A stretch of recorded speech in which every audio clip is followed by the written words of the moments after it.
ভাই রে, ও কালিকাপুরের বাবা, ও বাগাসুরার বাবা, ও মাধবপুরের বন্ধু, কি বাসায় মাছ বুঝামো। ও বাবারে, বৃষ্টি দিছে কে? বৃষ্টি যেন না পড়ে উপরে তিরপাল দিলাম, ঠিক না বেঠিক রে বাবা?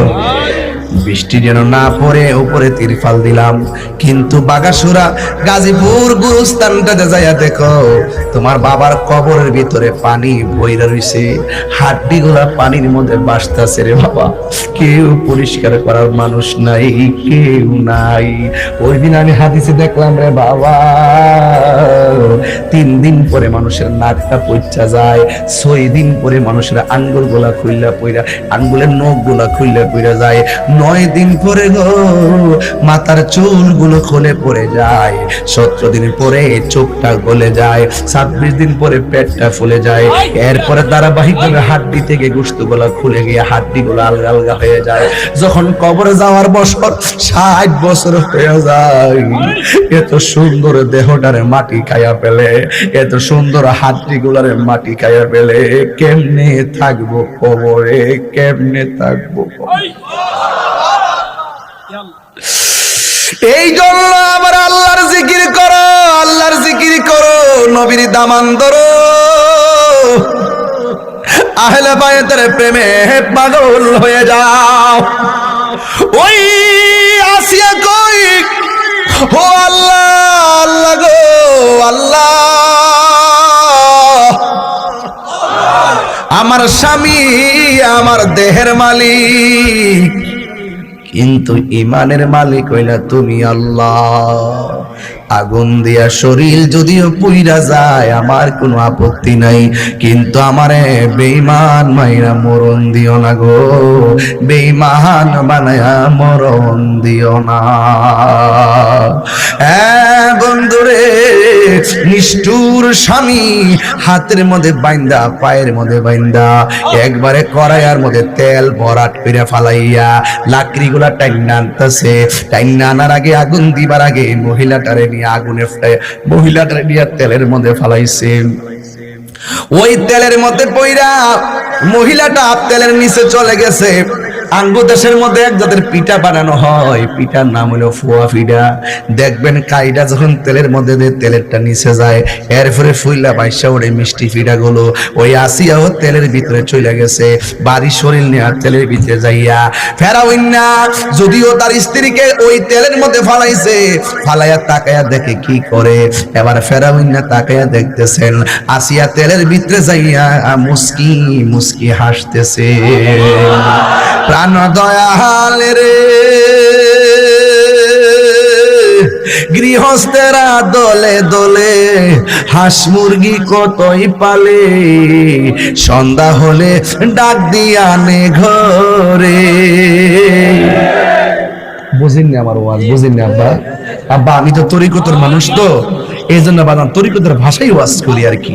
কেউ অনেকে রাগ করে, কেন ওই মৌলবীরা তো তাফসিরের নামে তাফসিরে ইন্ডিয়া করে, তাফসিরের নামে তাফসিরে পাকিস্তান, তাফসিরের নামে তাফসিরে আমেরিকা, তাফসিরের নামে তাফসিরে নির্বাচন, তাফসিরের নামে তাফসিরে পিয়ার পদ্ধতি, এছাড়া তো তাদের কোনো কাম। ওয়াজের মাঠটারে তামসার মাঠ বানাইছে। বেড়া তোর রাজনীতি করতে মন চলে আলাদা মন সাজাইগা কর। এই ওয়াজের মাঠটা আদর্শের জায়গা, এখানে 49টা রাজনীতি দলের মানুষ আসতে পারে। আমি যে কোনো একটা দলের দালালি করলে এখান থেকে আমার শত্রু জন্ম হবে। কথা বলেন ঠিক কিনা?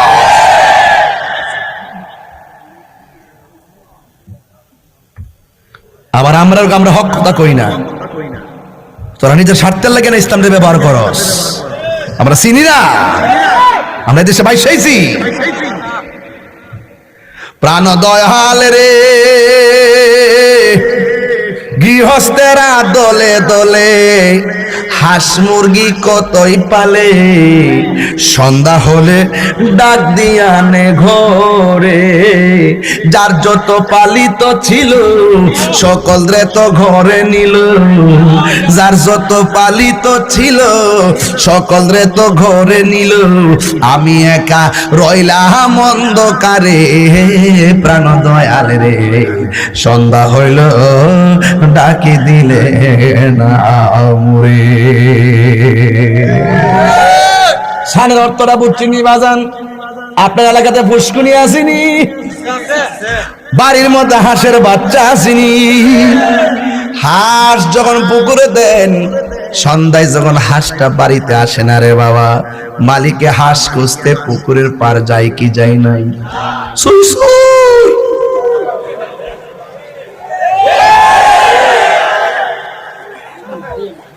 সুই সুই সুই সুই।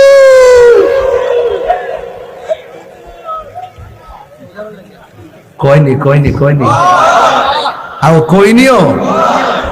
দেখেন বাড়ির মালিক যখন দেখছে অধীনস্থ হাঁসের বাচ্চা ঘরে ফিরে নাই গো, হাঁসের বাচ্চার মায়া মালিকে পুকুরের পারে যায় বাচ্চা খোঁজে। এর চাইতে কোটি গুণ মায়া কইরা আল্লাহ আমাদেরকে বানাইছে। কথা বলেন ঠিক কিনা? ঠিক কিনা বলো? আরে এর চাইতে কঠিন মায়া কইরা, বড় মায়া কইরা আল্লাহ বান্দা বানাইছে গো। আল্লাহ বলে বান্দার চেহারাটারে আমি আল্লাহ নিজের হাত দিয়ে বানাইছি। এই জন্য বান্দা ডাইনে জায়গা জিনা করতো, বামে জায়গা গাঞ্জা খাইতো, সামনে জায়গা সুদ খাইতো। আল্লাহ কইলা তাকনা তুমি রহমাতিল্লাহ, তাহার পরিমাণ গুনাহ করলেও আমার রহমত থেকে নিরাশ হইস না। আমি আল্লাহ তোরে মায়া করে বানাইছি। আল্লাহ ডাকে আর ডাকে, আল্লাহকে বান্দারে ও বান্দা, তুই যখন পাহাড় পরিমাণ গুনাহ লইয়া এই কপালটারে সেজদার মধ্যে ফালাইয়া আমি আল্লাহর কাছে দোয়া করস, আমি আল্লাহ রহমান নাম লাগাইছি আমার বান্দারে ডাইকা কাছে নেওয়ার জন্য। আমি আল্লাহ গাফফার নাম লাগাইছি আমার বান্দারে টাইনা কাছে আনার জন্য। আল্লাহ গাফুর গাফফার নামের ওসিলাই বান্দার গুনাহ ক্ষমা করে দেই। জোরে কন্না সুবহানাল্লাহ। প্রাণ দয়াল রে আর পরীক্ষার সময় নাই, কর জোরে ক্ষমা চাই। শেষের খেয়া না নিলায় আমারে, আমার দিন কি এমনি যাবে, লোকে তোমায় কি বলিবে। এই দুঃখ রইল তাহিরির অন্তরে, প্রাণ দয়াল রে সন্ধ্যা হইল ডাকি দিলে না মোরে। সন্ধ্যা হইল ডাক দিলে না মোরে, প্রাণ দয়াল রে সন্ধ্যা হইল ডাকি দিলে না মোরে। হায়াতের মালিককে কষ্ট হইতাছে বুঝি? কষ্ট হইলে আমার কিছু করে না, আমার লাইন ঠিক আছে, লাইন। এবার যুবক ভাইয়েরা গো, ওই স্বামী ডাক দিয়া আসিয়া তোমার তেলের মধ্যে ফলাইছি, এখন আগুন ধরায় দিব, এই মুহূর্তে তুমি কেন মুচকে হাসি দিলা? আসিয়া ডাক দিয়া কয় স্বামী গো, প্রেমের কথা বলতে হয় প্রেমিকের কাছে, রসের কথা বলতে হয় রসিকের কাছে, এশকের কথা বলতে হয় আশেকের কাছে, বাবের কথা বলতে হয় বাবুকের কাছে। তুমি বেঈমান, ইমানের কথা বইলা লাভ নাই। এরপরে ফেরাউনকে দয়া করে আমারে বলো না। কই কেন? কই প্লিজ বলো না। এবার আসিয়া ডাক দিয়া কয় স্বামী গো, আপনি যখন আমার জন্মের নিষ্ঠুরের মতো আমারে তেলের মধ্যে ফালাই দিছেন, আমি আল্লাহর ডাক দিয়ে বলছি আল্লাহ, আমি আমার স্বামী হলো আমার দেহের মালিক, তুমি আল্লাহ হলো আমার ইমানের মালিক। আমার দেহ যদিও পুইরা যায় আমার কোনো অসুবিধা নাই, কিন্তু আমারে বেঈমান বানায়া মরণ দিও না। আগুন দিয়া শরীর পুরা সময় যেন আমার জিহ্বাটা জিন্দা থাকে, জিন্দা থাকে, জিন্দা থাকে, জিন্দা থাকে, জিন্দা থাকে। আল্লাহু আকবার বলেন না কেন?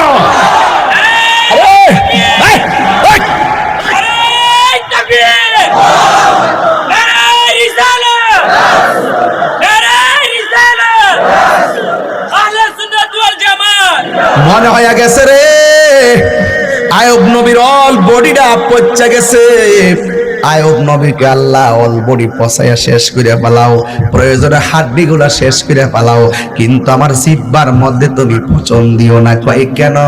কয় জিহ্বা দিয়ে যেন তুমি রবের জিকির করতে পারি।